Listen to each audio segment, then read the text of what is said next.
and good morning. I'm glad to be here. Took me about 40 minutes to find the place, but it's all good. So I'm officially on tour. This is actually my second presentation with We Are All Human. I was in Dallas with them a couple of weeks ago, and now I'm here in Minneapolis, Minnesota. So very excited to be here. It's my first time in this state, beautiful state. Also would like to thank the Census Bureau for lifting the travel ban. So I get to do what I love to do, which is to be in front of the American people and share the wonderful and great data the Census Bureau collects.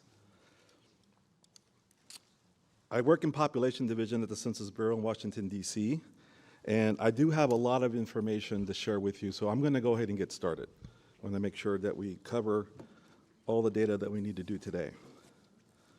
So, clicker. Okay. So the census data that I'm about to show you actually are all contained in this America Count Stories that you can see here. It's available on our website at www.census.gov. If you haven't been to our website, please visit it. We have a wealth of information and data there, and you will never be bored, I promise you that. The Census 2000 provides a new snapshot on the racial and ethnic composition and the racial and ethnic diversity of our nation. So, before I begin, I'd like to briefly discuss the U.S. Office of Management and Budget, or OMB, 1997 standards for race ethnicity collection. Contrary to popular belief, the Census Bureau actually does not set the standards for the collection of ethnicity and race for the federal government. Our research helps inform it, but it's a policy decision. We're a statistical agency. All federal statistical agencies, including the Census Bureau, must adhere to these standards, which remain in effect. The minimum OMB categories for race and ethnicity data you can see here on this slide. OMB requires 2 minimum categories for data on ethnicity, whether you're Hispanic or not.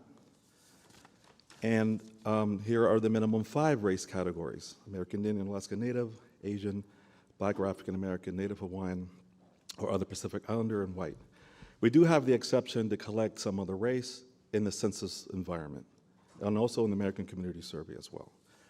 Now, for the purposes of today's presentation, I'm only going to focus on the Hispanic population because otherwise we'll be here till midnight. We have so much data and we can't do that, right? But for those of you who really want to know more, I can certainly be available after the presentation to talk about the other race categories as well. So this slide here shows an image of the Hispanic origin question that was actually used in the 2020 census. In the 2020 census, as in previous censuses, the category Hispanic or Latino includes all individuals who identify with one or more of the nationalities or ethnic groups originating from Mexico, Puerto Rico, Cuba, Central South America, and other Spanish cultures. This includes people who mark or check the box Mexican Americans, you can see here, Puerto Rican, Cuban. And if you don't find yourselves in any of the check boxes, you can write in your origin, provided by the write-in line. For the 2020 census, we actually collected up to 6 write-ins per write-in line. Back in 2010, we only collected up to 2. So if you don't find yourself in a category, in fact, I'm actually wondering, how many people do we have here from the Dominican Republic? Mexican origin, Venezuelan, Colombian, there you go, Cuban, there you go. Great. So everybody's represented here. You probably heard a lot about the census data. My goal here is to provide you kind of like an overall national picture and then talk a little bit about the state of Minnesota. I don't want to steal the next presenter's thunder, but just kind of give you a quick overview, okay? All right. So here I begin presenting the results for the 2020 census. This table shows the U.S. population by Hispanic Latino origin between 2010 and 2020 censuses, respectively. The Hispanic population grew from 50.5 million, 16.3% of the U.S. population back in 2010, to 62.1 million, or 18.7% in 2020, as highlighted in the red box. Between 2010 and 2020, the Hispanic population grew by 23%. Slightly more than half, 51.1% of the total population growth between 2010 and 2020 came from the Hispanic population alone. This slide shows the same information as the previous slide, but in a graphical form, because I'm big on graphs, and I think it's really important to use graphs to summarize the data. The Hispanic population shown here in light blue numbered 50 million, 0.5 as I mentioned, 16.3% of the population in 2010, and you can see the 2020 corresponding percentages as well. In dark blue, the non-Hispanic population was 83.7% of the population in 2010 compared to 81.3% in 2020.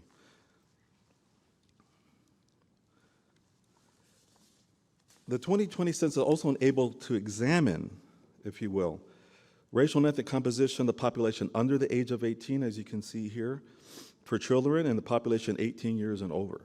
The racial and ethnic composition among children is quite different from adults. This comparison offers insights into the demographics of the younger generations in this country and a glimpse of the future may bring. Shortly, I'll talk about the projections of the Hispanic population. Some of the speakers already here talked about the significance of the Hispanic population, and it's true. The Hispanic population literally is changing the demographics, the portrait of the United States. The white alone adult population, 18 years and over, went from 74.7% in 2010 to 64.1% in 2020. In contrast, the multiracial adult population increased from 2.1% in 2010 to 8.8% in 2020. In fact, this is one of the biggest stories out of the 2020 census. The multiracial population is the fastest growing population in the United States, and it's increasing, and we believe in the 2020 census, the improvements to the Hispanic and race questions allow to capture that diversity more accurately. The Hispanic adult population went from 14.2% in 2010 to 16.8% in 2020. Again, as the previous, there's a graphical form of the previous table, and I just wanted you to highlight, as you can see here, the 2010 numbers are in the kind of like the light blue, and the 2020 in the dark blue, and you can see the corresponding percentages. On your left-hand side, the percent for population under 18, and on your right-hand side is percent of the population 18 years and over. Okay, so this graph slide shows the 2020 total Hispanic population by state compared to the 2010 census. The light blue bars show the 2010 census, the dark blue bars represent the 2020 census. The Hispanic population grew numerically in all 50 states, including the Washington, D.C. Texas, California, and Florida showed the largest Hispanic numeric increase. Each of these states added over 1 million people of Hispanic origin within the last decade. Texas at 2 million, California at 1.6 million, and Florida at 1.5 million.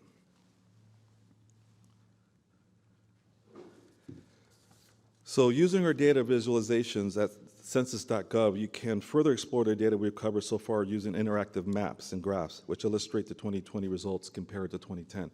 If you haven't seen these maps on our site, I highly recommend that you see them. They're available for free, and we have a wealth of data to show you. So for today's illustration, I will just focus on the Hispanic portion, of course. So here is a screenshot of the Hispanic population in the United States by state from this data visualization. As you can see, the states with the highest percent Hispanic are concentrated in the southwestern parts of the United States. In the Midwest, Illinois had the largest percent Hispanic population, 18.2%. Illinois also had the 10th largest Hispanic origin population. Minnesota, however, ranks 38 out of the 50 states. Okay, so let's talk about Minnesota. So here is the percent Hispanic by county for the state of Minnesota. So you can see the counties here in the south are the counties with the highest percent Hispanic in the state. The Hispanic population is over 25% in 2 counties. Nobles County, and please forgive me, I'm struggling with this word, Watawan County, yes. How do you say that? Watawan, thank you. I practiced all last night and this morning, I still get it wrong. I tried.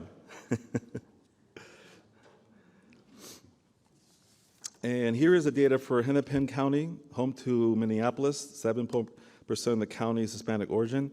It had the 17th largest Hispanic population out of the 87 counties in Minnesota.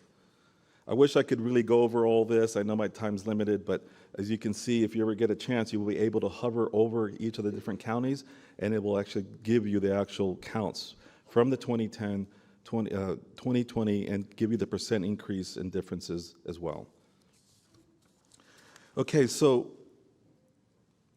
I want to spend a few minutes on these next few slides because I really think that, demographics is really the future, and particularly in the Hispanic origin case for the United States.